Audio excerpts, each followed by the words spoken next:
Hey, y'all, I'm going to be reacting to Blue Reflection Ray episode 17.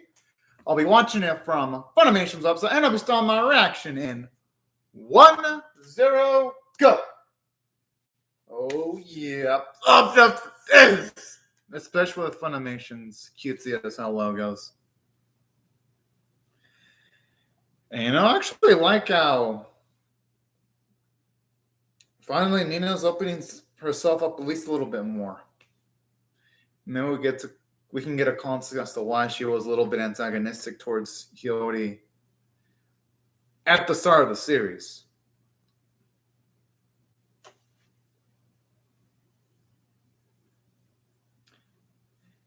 And you know what? I actually been wanting to see for at least a while some of the warmer moments that Hiyori has with Mio, because don't get me wrong, I like it when this series is on its more darker stuff. But in saying that, if they show off more of how Mio is, it's gonna make me care more about her. Well, more about her than I already do. So that's why I actually don't mind if the episode just takes its time and actually spends its whole run actually focusing on Mio. I'd actually welcome that with open arms. And I hope that's what actually happens. Or at least a majority of the episode, or even half if need be. Oh, man. The opening hit fucking slaps, though. Fuck yeah. Now, this is the type of shit I love. Because the opening itself, it's got good visuals. Well, the person that sings the song, you can definitely tell they've got a lot of passion for it. Honestly, as far as anime openings go, there really isn't much more I could ask for. All right, now it's back.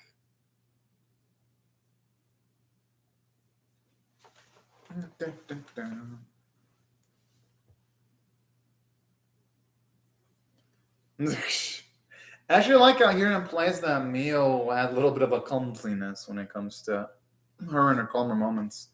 It's actually nice. Oh, and then the way you can tell the way she's like glowing on the inside, being with her sister is so damn cool.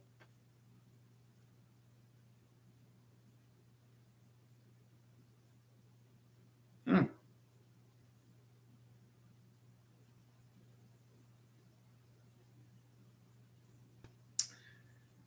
I just wonder when it all goes to shit, though.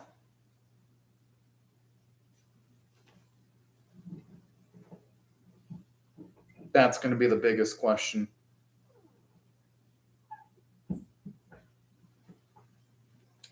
Because everything's seemingly fine in the episode right now, but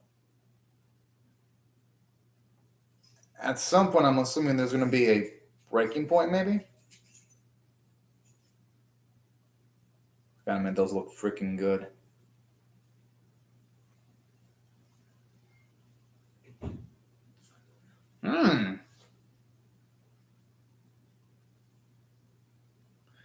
Now, whatever their wishes are, I wonder what are going to be the implications.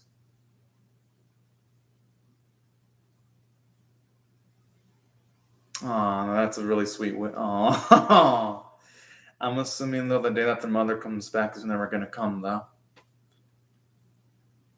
Just considering the series has been more on the darker side,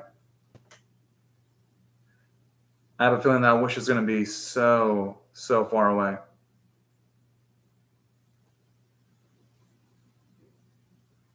Oh yeah, that box.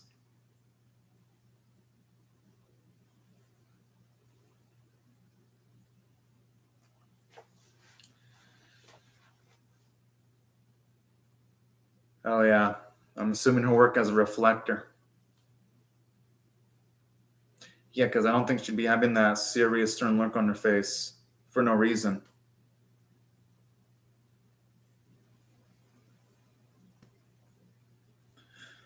Or never mind, I guess it could be something else entirely.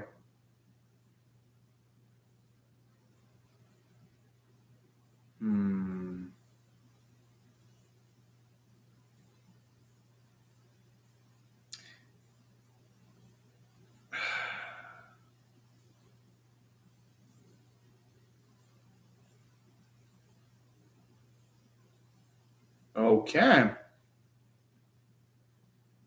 I mean, at least the mother did that much. Oh, shit. I thought for a second maybe it was only going to be at least maybe a few months or a year, but 4 years is way too much.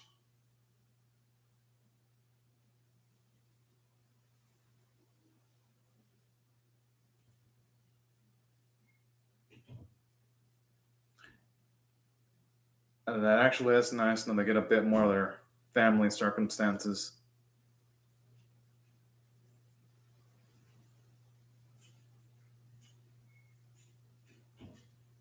Hmm.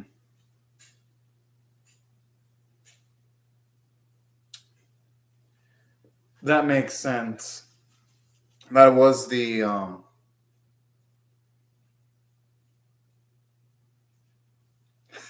I love how Mia's stern, making sure that Hiyori can perform to the best of her academic ability there. I like that little bit of subtle stuff. That's cool, actually. Seeing how she nudged Hiyori to be more responsible. She just so perfectly fits in the older sister. Oh, in the older sister role. And I'm assuming she's gonna get a job to make sense.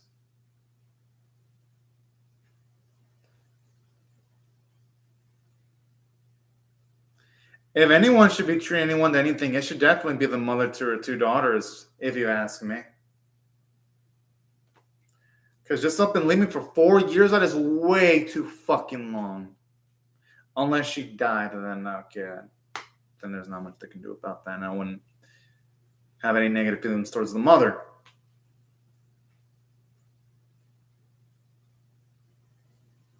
It is fair.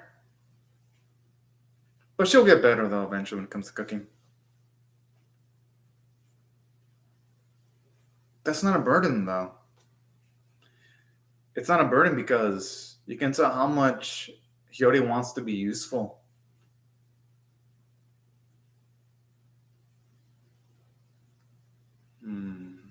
I know deep down.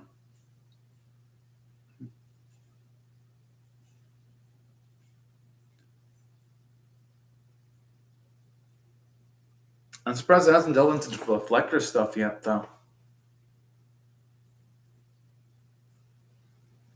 Which, you know what? I don't mind. I actually think these are some of the best bits in the series when it delves into the backstories of her girls. Oh, I love how you can tell she's putting on the work.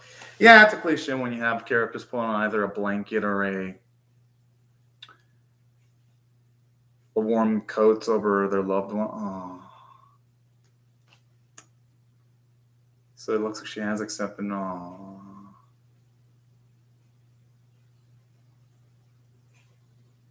I love it. It shows you how hard Horty is working and how smart she is because she even perceives that the mother's not coming back. Whoa.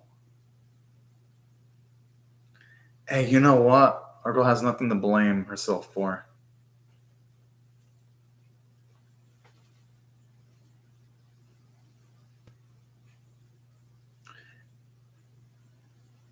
I think she will, as long as they have fun with each other. No, that's going too far. Anything involving Horty, she's always going to be thinking of Mio because they're sisters. They've only had each other for 4 years. There's no way that's going to happen with our girl only thinking about herself. She's going to be thinking about Mio too.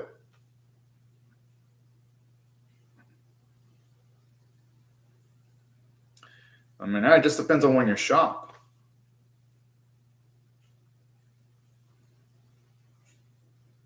Aww. Whoa. Oh, that's cute.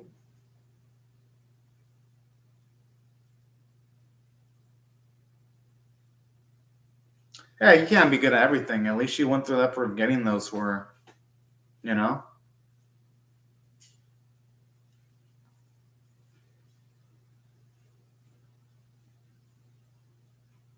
Hmm.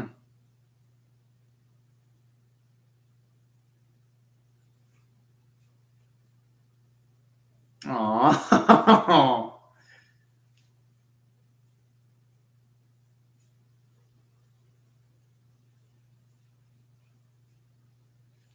you know what? I like it how she even nudges her girl even when it's odds are low, which is what something an older sibling should do. When a younger sibling doesn't really absolutely believe in themselves, it's nice to see an older sibling nudge them towards that direction. That's actually pretty relatable.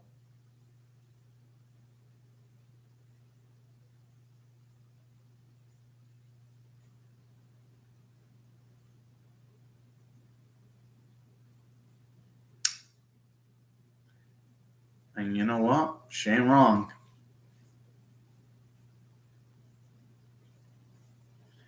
Hey, sometimes if you love something, you gotta let it go. So I really,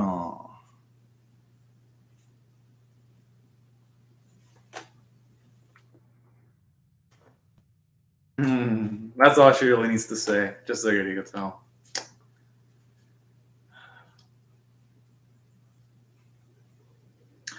I mean, so far it seems happy. Suki no Yumiya Girls High School.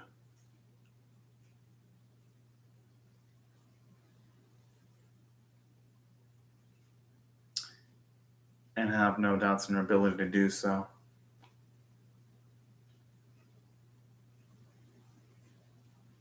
Whoa.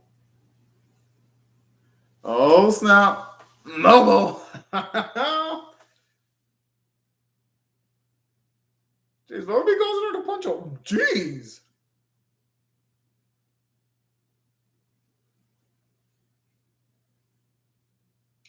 Oh, man, that ominous music.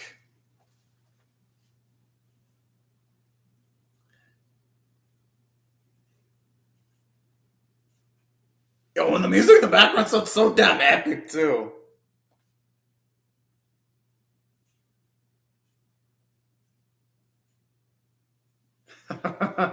Oh, man, her shrug is pretty adorable.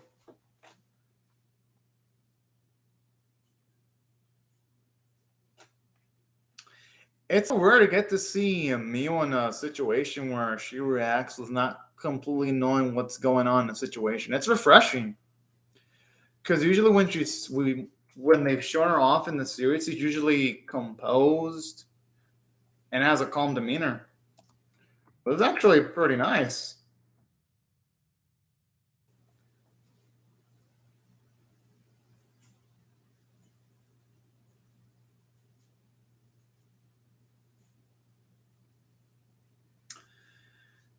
Oh, it's actually nice to see that Momo beat herself up for reasons like that. Whoa.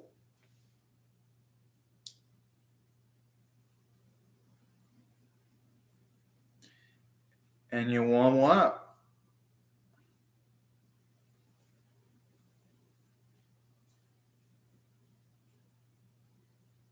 Actually, they've been giving these two girls a more of a bigger role lately.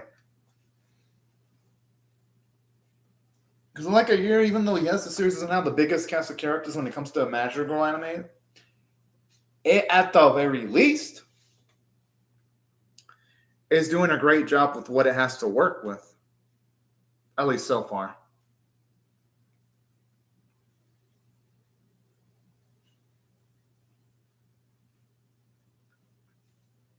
Honestly, that just sounds way too good to be true.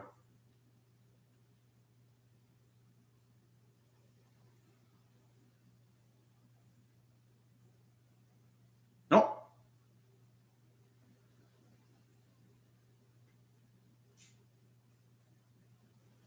Oh.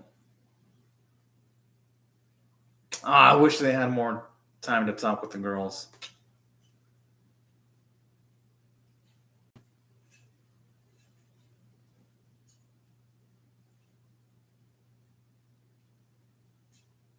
Hmm. And you know what? This actually puts the context why Momo actually risked herself. You know, I actually wanted to mind a few episodes of seeing the reflectors actually take on a few magical creatures. That sounds like it would have been comfy and fun to see right before everything went to shit, you know? Because when it came time for reflectors to go up against each other, it'd be like, oh shit, we're seeing reflectors go up against each other. It'd have been a bit more thrilling and shocking.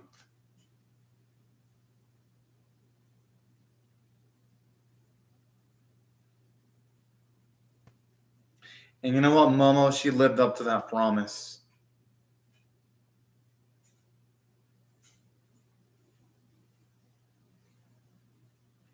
Man, that's an interesting observation, and I could actually see the reason for that too. Reason why is because with stop Uno. Oh shit. Who'd have thought that the girl they would end up protecting, probably everything would be better off if they didn't protect that girl. I like how here you're seeing how them saving everyone willy nilly can actually kind of screw them over. You're seeing some consequences for that in the long run. But no, I like how this contextualizes why Momo actually sacrificed herself to protect Coyote. I mean, seeing how Momo's protected by Mio, I could see why.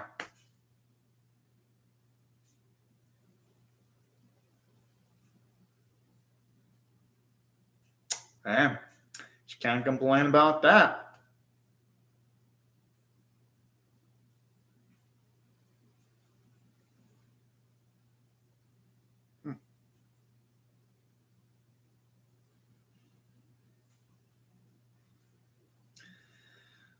Supporting, being a patron to the shop. I mean, not the obscure Hyoti's face, though. I mean, for that small bit, I had a feeling that she was going to show up. Her voice is just super recognizable.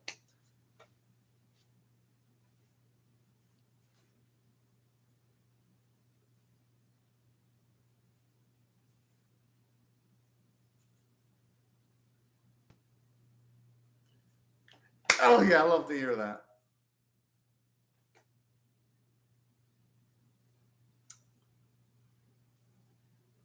Oh, snap.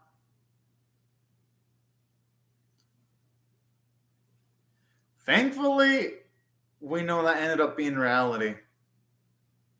In a way, sort of like a Momo and Mio's relationship, Ruka and Yori actually do also help complete each other to a certain extent.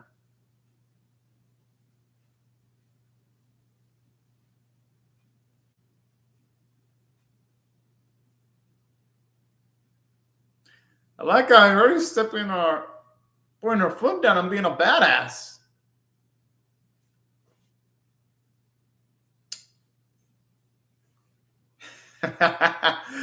Oh, man, I like how she calls that her girl down.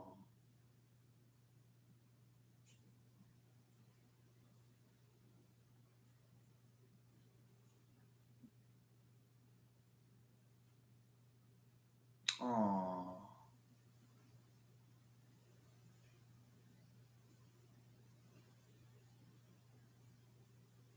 Oh. Those are a lot of emotions that people are dealing.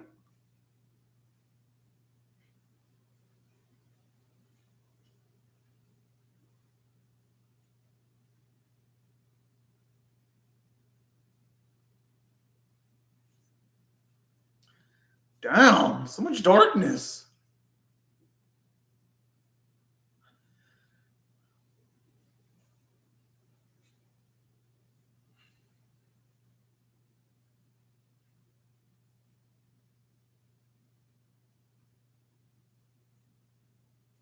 Hmm. At least that explains why Utah's always got a large amount of insanity. I don't think it's that. Reflectors can't protect a good amount. It's just that there are certain people, no matter how much you try, you just can't protect them.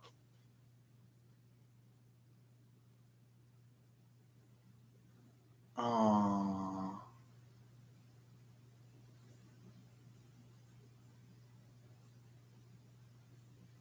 Well, man, that's like one of the worst things you could have done.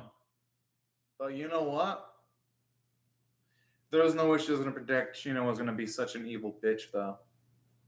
I'm not going to blame her for trying to recruit her a single bit.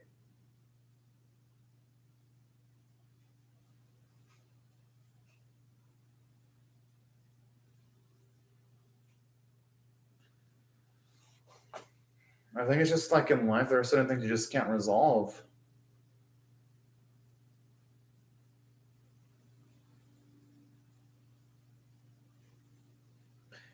You know what? I know it's Foresight 2020, but I really think if they would have just had a Neo and Momo shift duties between going up against the Sephiria and having one of them just switch and alternate between helping the girls' fragments, I think that'd have been better off. Oh, snap. Okay, at least now we see where it became personal.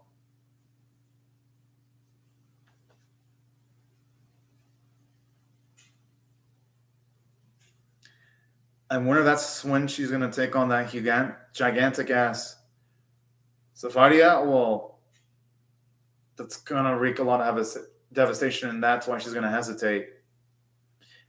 At least in the spit that they showed off in the first scene in episode 1.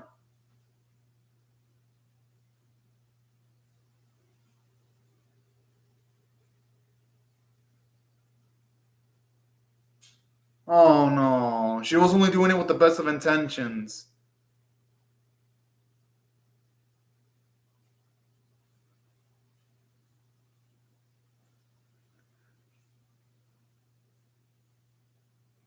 Oh.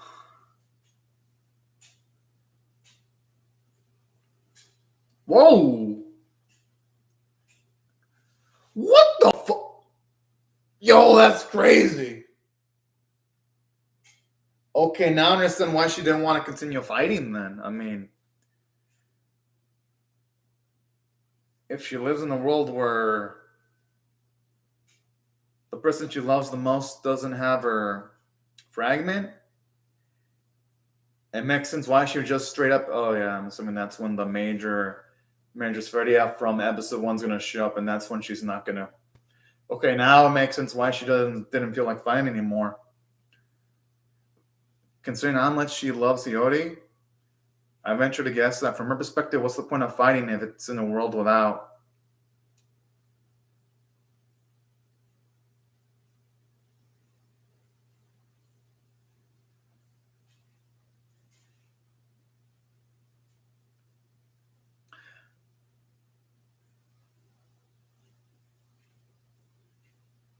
I mean, that's life something. Sometimes when you think you're doing something for someone, it might not necessarily be what they want, unfortunately.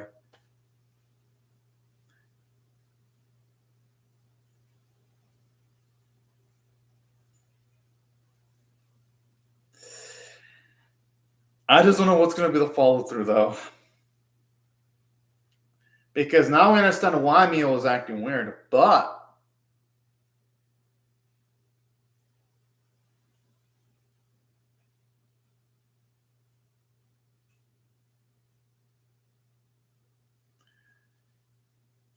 Yo!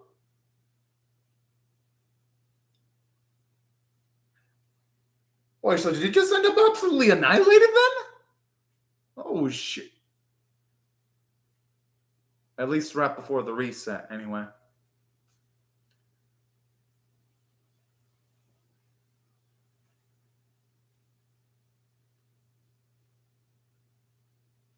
No, there's no way she could have predicted that was going to happen. But at least now I understand why Nina was so pissed towards Hiyori when she first saw her. It actually, shit, it all makes sense now.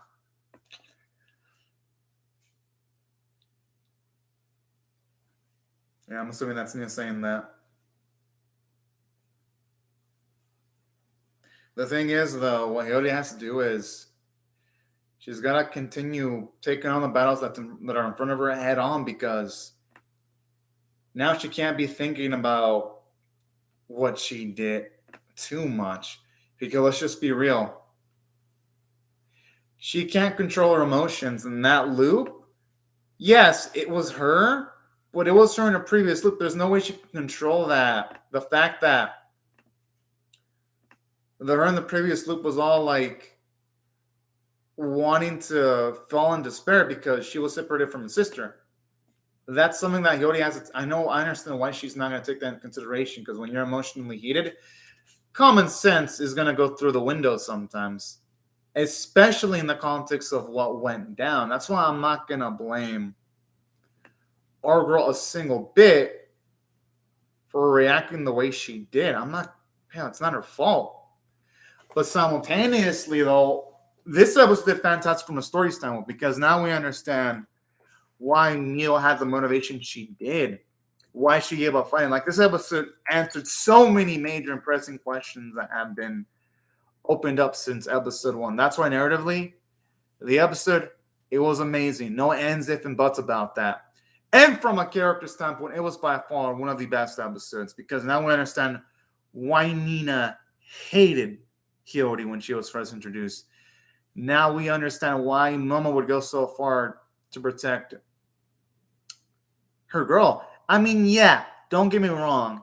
They could have not had the flashback, and if it would have just had Momo protecting Hiyori for the sake of Mio, we could have passed it off of, oh yeah, they were former partners. Here, though, it makes it more tangible because now we see, yeah, it's more than partners because they complete each other.